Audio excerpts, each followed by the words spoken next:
guys, welcome to Wild Camellia's YouTube channel. My name is Jessica. And my name's Megan. And we are going on our 4th year of homeschooling. Separately. Separately. And we just wanted to do a comparison of The Good and the Beautiful versus Masterbooks and our pro and con list. So grab yourself some coffee or tea and come join us.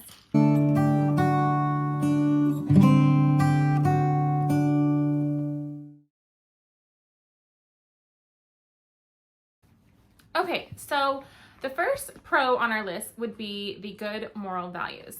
In The Good and the Beautiful, it talks about being a good person, and it has references to God, and it has poems that the children need to memorize about God, and I really enjoyed that. That was one of the things that I really liked about The Good and the Beautiful.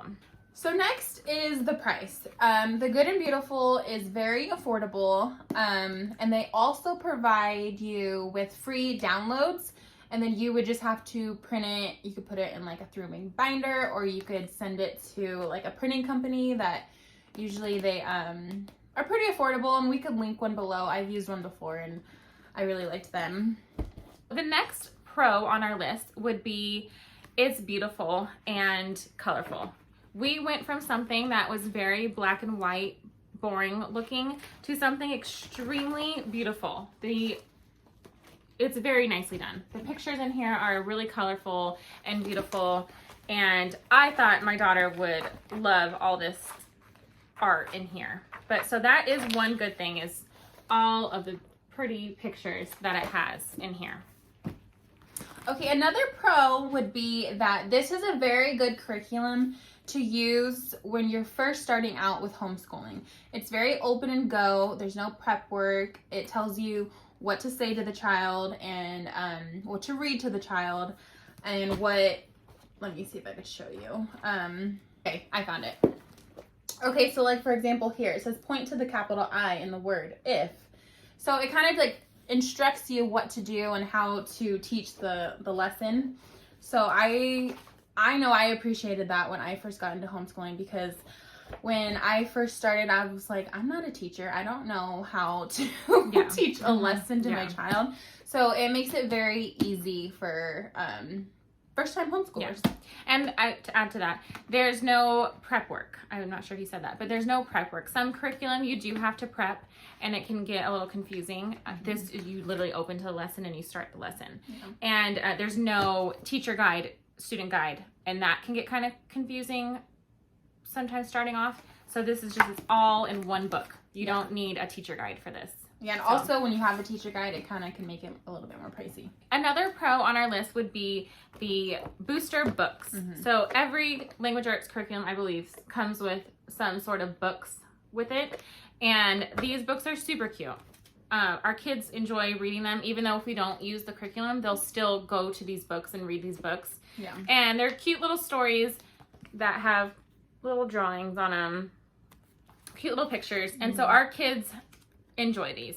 And then on the back of the book, you can show them that it like shows what that book, what like concepts that book is like teaching. Yeah. So if your kid doesn't have that mastered, that concept, you know not to even grab that book. Yeah. If you want, them to go read it alone, or if you are working on that concept, it's like a book for them to use. Yeah. Okay, so now we're gonna go ahead and get into our cons list. We do want to start by adding a disclaimer, just saying that what works for us might not work for you guys, and what works for you might not work for us. And what works for her might not work for me. Yeah, so everyone has their own opinions, and your children kind of steer you which direction and which curriculum you use. So for us personally, or for my daughter specifically, it was extremely overstimulating. So that's one of our cons. She told me herself that she doesn't like how much stuff is on one page for her. It overwhelms her, and she shuts down before we even start the lesson. So that is one thing that if you do have a child like mine, they might not like it. There's geography, art, spelling words, all this stuff on one page. Yeah. And it can really overwhelm a child. So that is one of our cons. Did you want to add? I guess I could just add that my oldest and her oldest, they both learn in a very similar way. Yeah. So that's kind of why we're making this video together. Me and Jessica have had a lot of conversation about like troubles kind of that we were having with this lesson. Mm-hmm. I'd call her, my son is struggling with this. Yeah. Then she would say, my daughter struggled in the exact same spot. Yeah. And we can't move on because we're stuck right here. So we kind of just had a lot of conversation with that. And that's why we kind of wanted to make this video, because I'm sure that like people out there can relate that their child is shutting down. It's like pulling teeth with these lessons, but we are not bashing the company. I just wanted to say that again. Yeah. It's a very good company. We really started out liking these. I did these with my daughter, and she learned a lot from these. So yeah, same. We're just not. We just want to make that clear. The second con for us would be the long lessons. The lessons take us an extremely long time in comparison to Masterbooks, which we'll be talking about in a little bit. But the lessons take an hour plus to complete one lesson. Because you have the booster. Do you want to show the booster cards? You have booster cards that you have to master before you start the lesson. You have stories that you have to read. And then with my daughter, she wasn't grasping concepts. So it would take us an extremely long time to finish just language arts. Right. So, and when there comes with frustration, they shut down and then it drags out the lesson a little bit longer than it needs to. We gotta calm down the tears. Yeah. Go take a breather. Yeah. Come back. Yeah. Like if you like those long lessons, so you feel like your kid is really getting that lesson down, you might like that. But that is one thing I will say is, even though the lessons are so long, you would think that she would be grasping what they're teaching. And it didn't. It didn't register for her. So okay, so the next con on our list would be it wasn't good for our children's learning style. So, for an example, they want you to have your child master these booster cards. Okay, so this is Master Booster Card 7. This is Booster Card 7. You cannot start lesson 20 until Booster Card 7 has been mastered. So we would spend a long time mastering all of these words. So for an example, America is on this booster card. She would master this card and she'd get her little sticker and she'd put it over here and she had it memorized. She can read all these words without hesitation and she got it. So we'd go ahead and start our lesson. Then she'd read these sentences. America is a beautiful country. She couldn't tell me what the word America was. And I would tell her, you just mastered that word right here. And she wasn't putting the 2 and 2 together that these are the same words. It was literally just mastering and memorizing these words. And it almost to where it became caught, beautiful, laugh. Like she memorized the order of the words and she wasn't memorizing or understanding the actual words. Hopefully that makes sense. Yeah. So that was a huge thing for us where we couldn't start our lesson because of this booster card, and then she would just memorize the booster card. To where it almost feels like the booster card is your lesson. Yeah. Yeah. Like, and with my son, sometimes if like he was struggling with the card and he like just couldn't get them because it says without hesitation. It's I mean, you want them to learn, and if they're having hesitation, like, well, we need to work on that a little bit more so we can't start the lesson.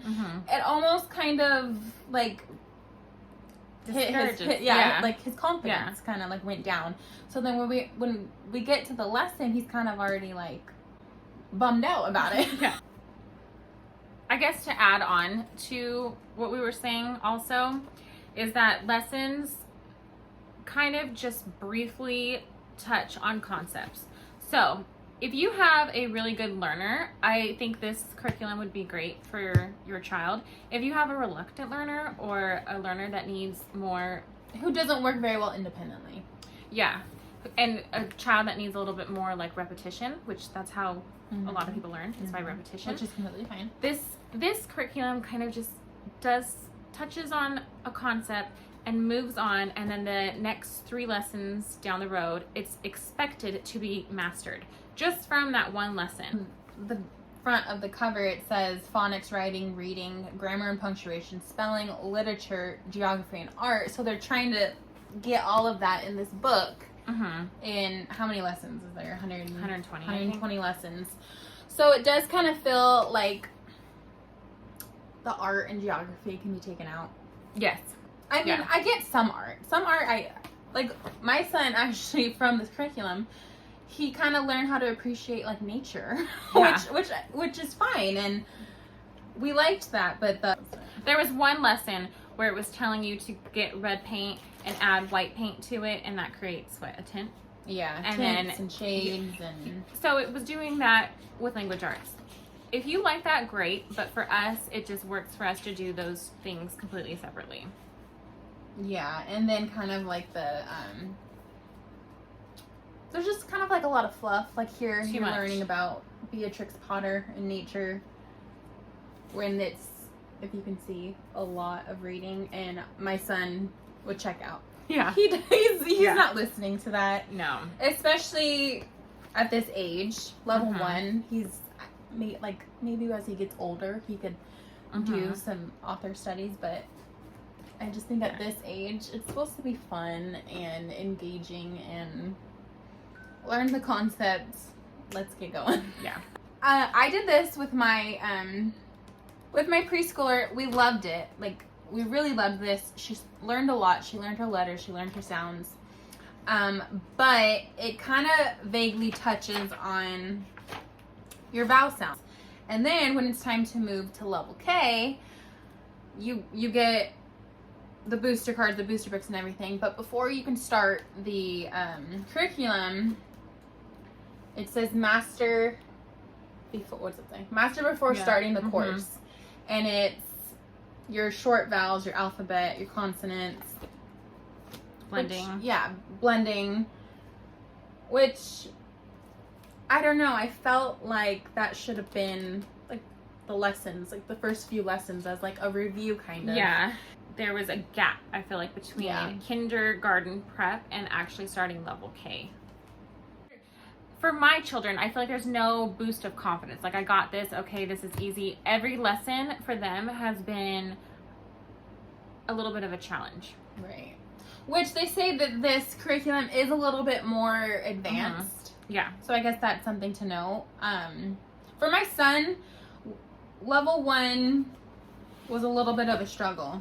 Level 1 was a huge struggle for my daughter, too. He was doing this level 1 in 2nd grade. Yeah. And so it was a little bit of a struggle with him. My kindergartner, she learns different. So she was doing pretty good in it, but I put it on pause because I didn't want to kind of create this. I didn't know if the same holes were going to be there. Yeah. So I just kind of wanted my daughter to have a little bit stronger of a reading foundation. Yeah.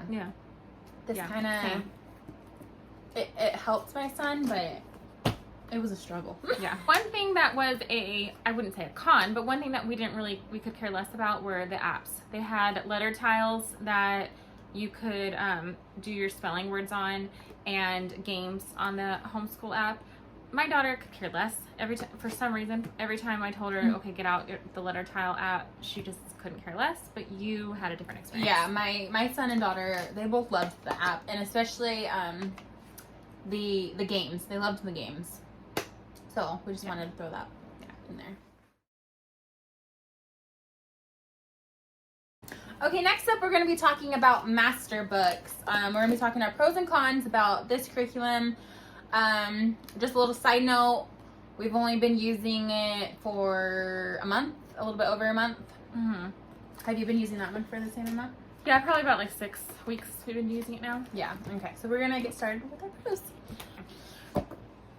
Okay, so our first pro on our list would be that it's very Christ-based curriculum. Yes. It's extremely Christ-centered. In every lesson, it's talking about Jesus. Yes. God. Yes, it has, you can't get away from the Bible in Masterbooks, which I love. Yeah. I love that. I love that every single lesson talks about Jesus. It has verses from the Bible. When he starts reading, we're reading straight from the Bible. It's amazing. And the stories that come with it are these 101 favorite stories of the Bible. And my daughter loves this. Yeah, that's with levels, is it 2 where it starts? I think 2. I'm not sure. Okay, 2, 3, and 4 use the same. Yeah. So you just buy it one time. Actually, is it 2? I don't know if it's level 2. Yeah, I don't know. Let me look. Okay, we just looked it up. It's 3rd through 5th uses this book. So you only have to buy it one time, and then you can use it up until 5th grade, I think. So these are really, really good stories. We really, really like using this. So that is one of the major pros to our list. Yes. Okay, and then let's talk about how long the lessons take. It says in the front of the book, I think it should take 20 to 30 minutes. Sometimes if he's getting the lesson quick, it can be less than that. It can be like 15 minutes. Sometimes though, if he's fiddle farting with like these pages where he has to copy the verse, copy the picture from the 101 Bible stories, this one, and then copy the caption of sometimes he does this independently, and it's up to him how long it takes. Yeah. But I'm not sitting there with him doing that. That's the good thing. We read the story together, and then, okay, you know what to do on this lesson. You go do it. Yeah. Lessons for my daughter take 20 to 30 minutes, if that, to complete, which then allows us so much more time to work on spelling words, reading comprehension, to actually drill in the lesson that she just learned so I can reinforce it. So it does allow so much more time for her to do other things. She enjoys Explode the Code. She enjoys a reading comprehension book that I got her, and just other little things that she really enjoys doing. And she loves the lessons. She asks if she can do language arts now, which is huge, because before it was not like that. It was awful. Okay, and then 2, because the lessons are so short, if he's needing a little bit of help, so like this, it was types of sentences where he was a little bit confused, so I just go on Pinterest or the internet and find a little worksheet real quick, and then by the time he's done with that worksheet, he's got it. Yeah. And because it takes so quick, that's what I was gonna say. I don't mind getting an extra worksheet. It's just a little bit, I feel, for us, this is just working a little bit better in this season, and who knows, maybe we'll go back to The Good and Beautiful. I don't know. You never know. And it's just straight to the point, and it just gets the job done, and that's what I like. I want to make sure she's actually understanding the concepts that she's learning. And with The Good and Beautiful, I feel she wasn't truly understanding any of the concepts. We were learning about it, and we were going through the lessons, and we were moving through the work, but I don't feel like any of those concepts were truly being penetrated into her mind. Right. Where with this, I can ask her about it days later, and she can tell me exactly what we learned about and how to use that concept. Yeah.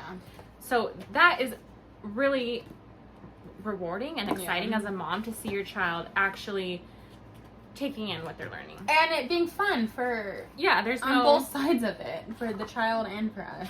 There's no tears or and it's also it's still colorful, like there's still like pictures, and it's not completely, I mean, of course this looks just like a typical workbook, but there's still, if that's important to you, if you want colorful, or if your kid likes colorful, there is that. And I will say one thing that I told you about this. There was this picture, and you're kind of like saying what colors are used here. He could like, I don't know if you guys can see it, but he's like, there's pink and purple, and like that was a concept that was big on in The Good and Beautiful. So if that's important to you, if you want your kid to learn art appreciation and to be able to decipher all these colors in art, then The Good and Beautiful does for me, I could care less about that right now. I want her to be reading and writing and spelling. That's what's important to us right now. Maybe down the road, art appreciation can be taught, but for now, I just really want to make sure that she can read, write, and spell. So, and this does that. This does that for us. For sure. How about? Okay, so I'm doing foundation phonics with my kindergartner. And I am loving the way that it's teaching letter sounds and how to read. So, for example, all the letters have this symbol, which I am learning about this. I didn't even know about this. They're called breves, macrons, what else? Stuff like that. So, it tells him if it has a little smiley face above the A, that vowel is saying the short sound. So that's a short sound. Then he'll learn about the long sound. And then he learned that if it has this little circle above it, that A is saying the ah sound. So he, for some reason, memorizes that really quickly, that A is saying ah. So now when he goes to read AR words, he's saying ah, ba, ar, bar. When my daughter learned how to read, she learned letter teams. So she learned that the AR is a letter team, and whenever they're together, they say R.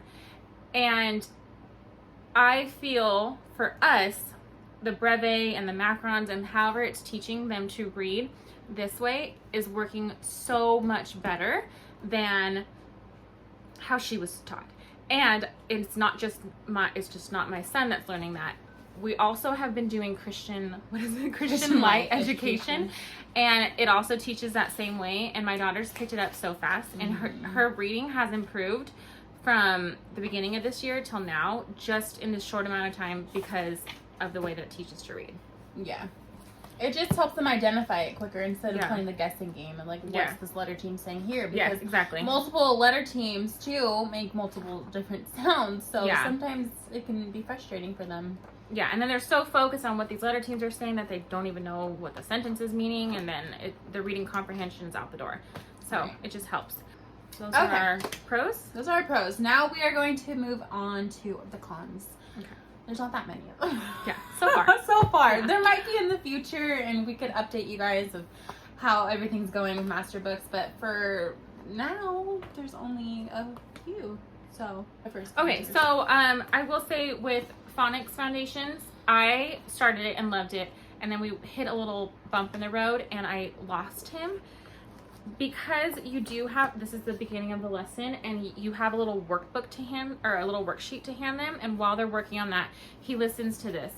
While I was reading this, I lost him, and I asked him, what does the letter M say? And he was not paying attention to anything I just read. So I've learned to read what is you needed. Want to read. Yeah, exactly, for the lesson. So for example, this one has a whole story about Moses. The whole page, and on the back of the page is a story about Moses. So I've just condensed it and given him a brief summary of the story of Moses, and then we move straight to the sound. And that for us works better. Yeah. So it is a little bit wordy if your child doesn't have the longest attention span. That might be a con for you. Okay, and then another con that I have, but I mean, I don't know if it's really a con. It's just something that I had to learn as we went through the lessons. So at the beginning of a lesson, you say like this is lesson 6. You get this, and then you have a few exercises that you do in between. And then the last day of the week, they call it exercise 5, which is the last day of the week, are spelling words. I was like, why are we doing the spelling words at the end of the week if we're testing them at the end of the week on their spelling words? So I just had to learn to write his spelling words down on his little cards and give it to him at the beginning of the week. That way he can review them throughout the whole week. But that's just a little, I guess it's customizable, however you want to do it, or however it works for your kid, you could do it that way. But I do it that way. Yeah. You just have to look ahead. Yeah. Yeah. So those are. But these two, they're very open and go. Yeah, there's no prep. It's affordable as well. Yes, I guess we didn't say that. That's a pro. It's very affordable. Yeah. And then 2, because you use this book through so many grades, and then it gets even cheaper. Yeah. So yeah, it's very affordable. I think this was like $30-something, but this is only one semester out of the year. Okay. But for first grade. And this is first grade level, and he's doing it in kindergarten. So Masterbooks is more gentle. That's a pro too. Yeah, that's a pro. In my opinion. Depending on your child or your learner. If you're advanced, then you might like The Good and Beautiful because it's a little bit more rigorous. So basically, to summarize, why I like the Masterbooks language lessons is the time. It allows so much more time, and I'm not saying that our school day has condensed. It just allows more time for other subjects. Yes. So we like to do science, history, literature guides, cooking. Cooking is a part of homeschooling. art, stuff like that. It allows more time for the fun stuff. But yeah, I guess we'll just update you guys on if we're still liking this by the end of the year. Yeah, let us know if you guys want us to do like monthly updates about what we're changing, if we're changing anything, or other curriculum reviews, Yeah. or if there's anything out there that you are interested in and we've used it, maybe we can do a video on it. Yes, but again, we're not bashing the Good and Beautiful. It is a good curriculum. It's just not what's working for us right now. And sometimes, like, you need to change up. Yeah, you do. You like, get bored. To prevent burnout, sometimes you need to change things up. Yeah. During that year. Well, I mean, like, we did it for 3 years. We did the Good and Beautiful for 3 years. And I do recommend it, but just for right now, especially for my 3rd grader, you gotta change it up. Yeah. I feel like I had to justify why I stopped using it. And if you feel like that, you don't have to. Yeah. And if a curriculum's not working in the middle of the year, change it. If you have the means to change it, change it. So that's our advice. Because I felt like if once I bought a curriculum, I had to finish it to start another one. And that's not true. Right. So, yeah, if your child's not feeling it, especially, like, that's the most important. They're learning, and you kind of have to go. You have to find out what they like to learn with. Yeah. All right, guys. So that will be it for today's video. We hope you enjoyed it. And if you want to see any other curriculum reviews in the future, then just let us know. Thank you so much for watching. Hold on, it's right there. Don't throw me off. I know. Gosh, darn it. Oh, man. Okay. Which is what my son needed. Our husband. Go ahead. My husband, not our husband. Yeah, we do not have the same husband. Okay. That's not good in the video. I know. We're going to edit that out. Alright, we were learning about plural nouns. And this took, oh my gosh, took no time at all. So what I did is he just needed a little bit of paper down. Try not to laugh. Because it hit me in the face. Lesson, but then that allows